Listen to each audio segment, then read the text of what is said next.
नमस्कार दोस्तों। जैसे बिना क्रूड ऑयल के प्रोडक्शन के भी भारत यूरोप के देशों को तेल बेचने वाला सबसे बड़ा देश बन गया है, क्या उसी तरह से हम इस सही मौके का फायदा उठाकर एयर टू एयर मिसाइल्स के मामले में एक ग्लोबल पावर बनकर खूब सारा प्रॉफिट कमा सकते हैं।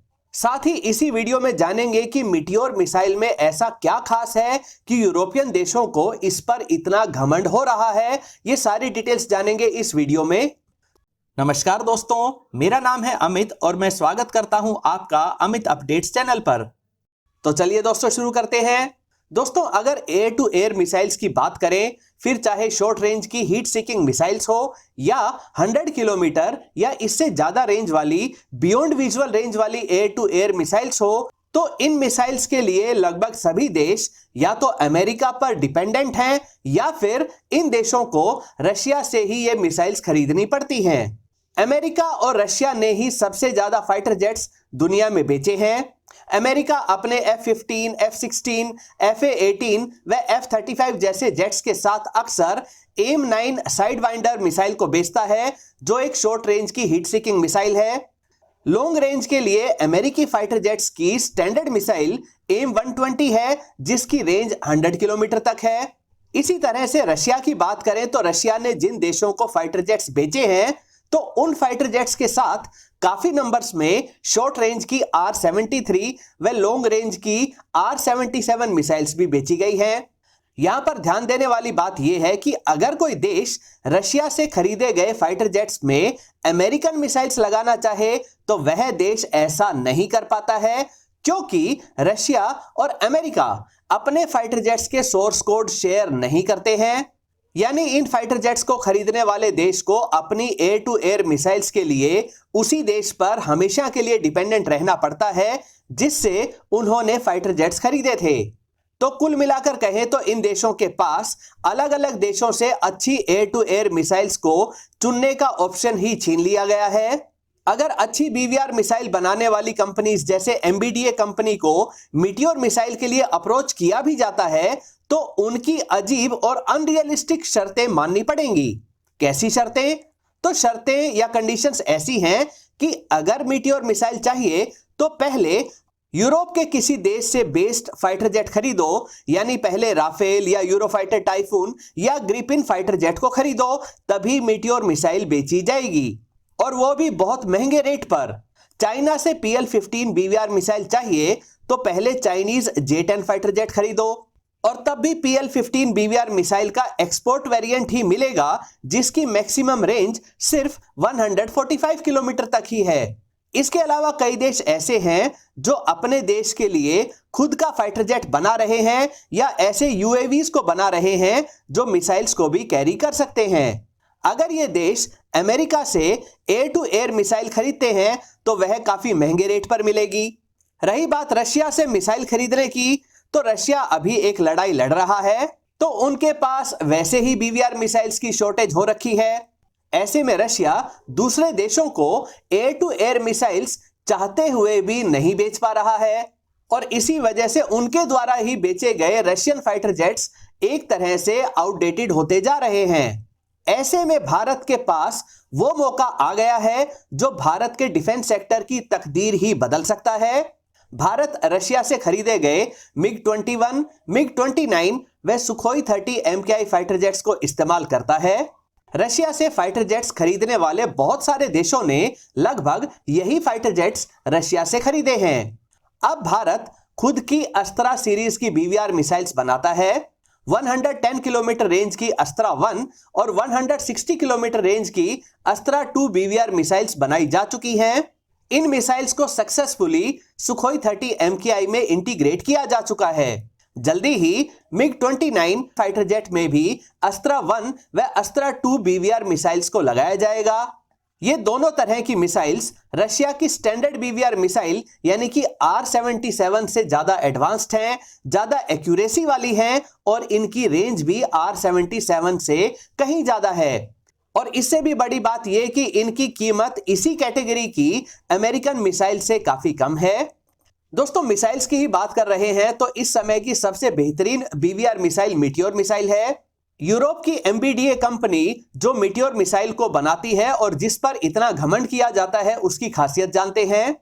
देखिए, साधारण BVR मिसाइल्स जैसे अमेरिकन AIM-120 को जब फाइटर जेट से लॉन्च किया जाता है तो इसकी रॉकेट मोटर इग्नाइट होती है और बहुत कम समय में ही अपना सारा फ्यूल बर्न कर देती है।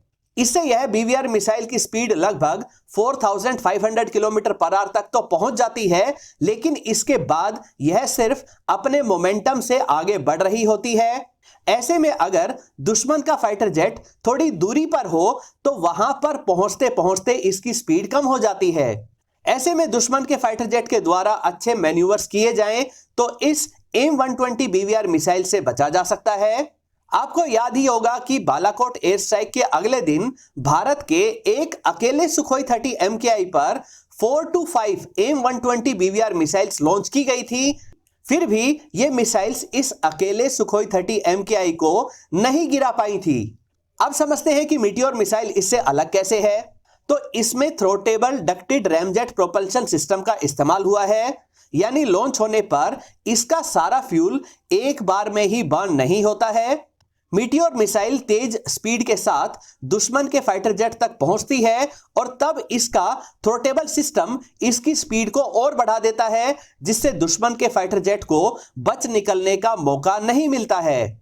इसी कारण मीटियोर मिसाइल की रेंज 180 किलोमीटर से भी ज्यादा होती है और इसकी no escape range AIM-120 BVR missiles के मुकाबले 3 टाइम्स ज्यादा होती है। दोस्तों, भारत के लिए यहां पर अच्छी बात यह है कि हमने इस थ्रोटेबल डक्टेड रैमजेट इंजन टेक्नोलॉजी को भी डेवलप कर लिया है। इसके कई सक्सेसफुल ट्रायल्स किए जा चुके हैं। अब भारत भी जल्दी he made in India meteor जैसी अस्त्रा 3 मिसाइल को बना लेगा, जिसकी रेंज 250 किलोमीटर से भी ज्यादा रहेगी।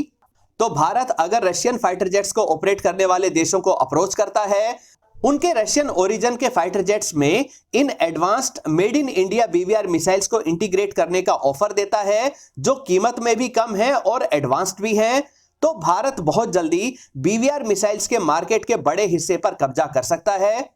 रशिया भी ज्यादा नाराज नहीं होगा और ना ही ज्यादा रुकावटें पैदा करेगा, क्योंकि भारत एक तरह से रशियन फाइटर जेट्स को ज्यादा एडवांस्ड और आज के समय के अनुसार ज्यादा कैपेबल फाइटर जेट, ज्यादा रेलिवेंट फाइटर जेट बनाए रखने में सहयोग ही तो कर रहा है। वैसे भी रशिया के एक लड़ाई में घिरे होने के कारण इन देशों के रशियन फाइटर जेट्स में मिसाइल्स की शॉर्टेज हो रही है। भारत इसके साथ साथ AESA रडार, एडवांस जैमर्स और रडार वार्निंग रिसीवर को भी इन देशों को बेच सकता है, जो रशियन फाइटर जेट्स को अपग्रेड करवाना चाहते हैं। सुखोई 30 MKI के अपग्रेड पैकेज, जिसे सुपर सुखोई भी कहते हैं, इसे भी उन सभी देशों के साथ शेयर किया जा सकता है जो सुखोई 30 फाइटर जेट्स को ऑपरेट करते हैं। इससे ना सिर्फ भारत को काफी फॉरेन करेंसी भी मिलेगी, बल्कि साथ ही भारत के अपने सुखोई 30 MKI जेट्स को सुपर सुखोई में अपग्रेड करना काफी सस्ता हो जाएगा। दोस्तों, जब सही मौका आए तो उसका फायदा उठाना बहुत जरूरी है। एक एग्जाम्पल देखिए, रशियन ऑयल पर यूरोपियन देशों ने रोक लगा दी है ताकि रशिया को आर्टिफिशियली कमजोर कर सकें। भारत रशिया का अच्छा मित्र देश है, तो रशिया भारत को डिस्काउंट पर क्रूड ऑयल की सप्लाई कर रहा है।